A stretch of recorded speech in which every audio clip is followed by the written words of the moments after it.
Alright boys, whenever you talk about the GOAT of the UFC, there is just one knock on every fighter. For Silva, it was the roids, for GSP, it was the lack of finishes, and for John, it was everything.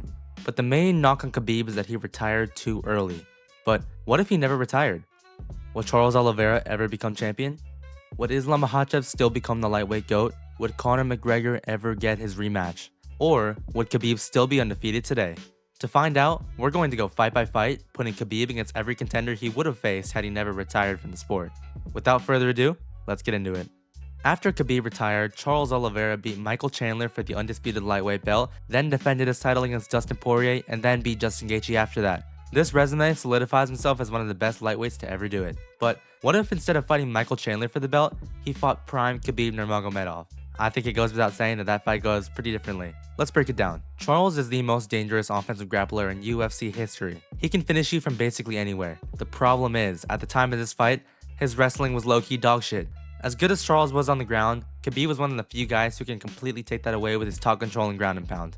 I think Charles could have some moments early because he does have the advantage on the feet, but I don't think that Charles' takedown defense and cardio is good enough to counter Khabib's insane wrestling and pace. So I'm taking Khabib by decision, improving his record to 30-0. Now moving on, this would have been around the time where Conor McGregor came back and violated Donald Cerrone in under a minute. Now I know what you're thinking.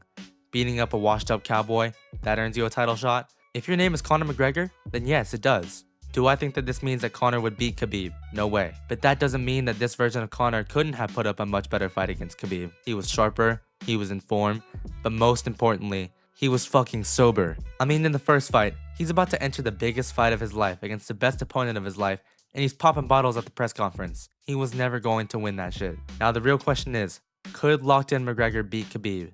And the answer is, yes, he could. But would I favor him? Hell no. McGregor might just be the most unpredictable fighter in UFC history. One fight he can knock out the featherweight GOAT in 13 seconds, and another fight he could tear his ACL in 3 seconds. I think that he could find an early knockout on just about anybody, but I still think he's too outclassed in the clinch and on the ground for him to win. And the second the fight hits the mat, I don't have him getting back up. So I'm taking Khabib by late submission to extend his record to 31-0. The next man in line would have been Michael Chandler. Now in hindsight, it looks pretty disrespectful to put Michael Chandler and Khabib in the same sentence. Khabib, if you ever do see fit to grace us with your presence back here in the UFC octagon, in your quest for 30, you gotta beat somebody, so beat me.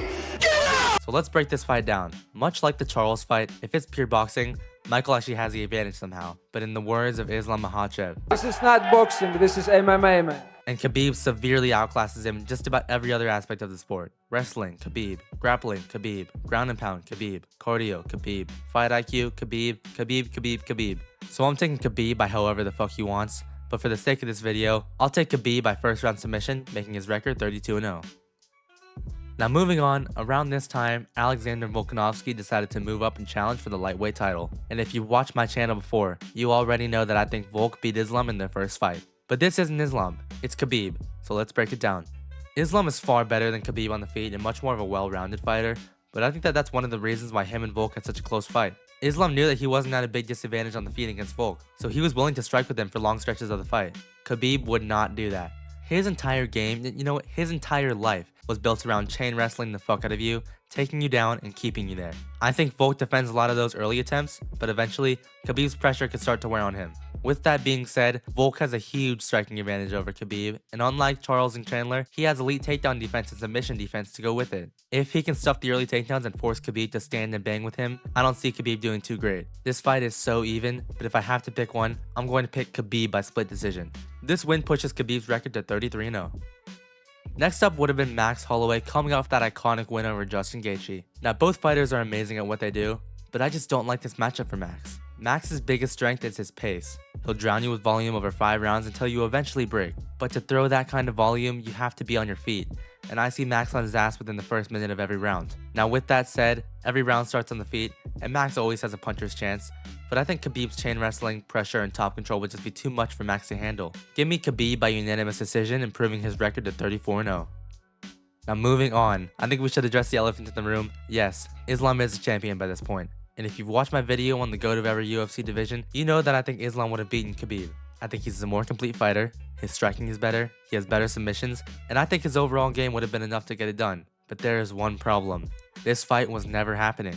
Islam and Khabib are like brothers, and neither one of them would have accepted that fight. So instead, we're gonna skip ahead to the next realistic challenger, and from here on out, this is where the next generation starts to take over. First up, we got Arman Tsarukyan. And one thing we have to take into account is Khabib's age. This video isn't prime Khabib versus all lightweight contenders. It's what if Khabib never retired. So by the time Arman gets his title shot, Khabib's been defending the belt for years and is not the same fighter he was back in 2020. That makes this matchup a whole lot more interesting. The first thing that stands out is the wrestling. Arman is by far the best wrestler Khabib would have faced in this run. He's explosive, he can scramble, and he's one of the few guys who can actually compete with Khabib when the fight hits the mat. On top of that, I think Arman has the advantage on the feet. So on paper, Arman is a nightmare matchup for Khabib. The only problem is, he just isn't proven enough. We've seen him dominate strikers, and we've even seen him take out some elite grapplers, but we haven't really seen him consistently beat guys that can wrestle for days. Take his fight with Islam for example. He made it competitive on the ground, but was just one step behind in all the exchanges. Until I see him take out a few more elite opponents, I'm not ready to pick him over the greatest wrestler the sport has ever seen. So I'm taking Khabib by decision, making his record 35-0. Now by this point, Khabib is at the age where most legends would start to hang it up, but instead of riding into the sunset, Khabib's retirement fight comes against the next generation's biggest star, two-division champion Ilia Topuria. Now before all y'all casuals spam 17-1 in the comments, let's be honest, Ilia Topuria is the best fighter of this next generation. Two-division champion, wins over Volkanovski, Holloway, and Oliveira, all by knockout. The resume speaks for itself, and for Khabib, this is his toughest matchup yet. Every opponent Khabib has faced has a glaring weakness that he could exploit. Gaethje's grappling, Holloway's wrestling, Chandler, pretty much everything. But Ilia doesn't have that weakness. He has elite boxing, elite grappling, outstanding takedown defense, and some of the most dangerous one-punch power we've ever seen at lightweight. Now, I know what you guys are thinking. Why couldn't Khabib just out-wrestle Ilia like he would with Arman?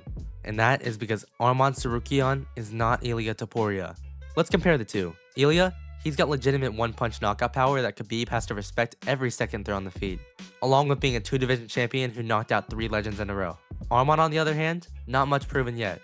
Khabib can afford to pressure Arman without constantly worrying about getting slept. Against Ilia, every single entry carries real danger. One mistake and the fight's over. Now Khabib's game plan wouldn't change. Close the distance, force a clinch, chain together takedowns, and wear Ilia down. But that's far easier said than done against someone this dangerous on the feet. I think Ilia survives the early wrestling, forces more striking exchanges than Khabib wants, and then that's where the fight begins to shift. Khabib would absolutely have his moments, but if I had to pick one fighter from this era to finally hand him his first loss, it's Ilia Topuria, making Khabib's final record 35-1. Subscribe right now or John Jones is your Uber driver.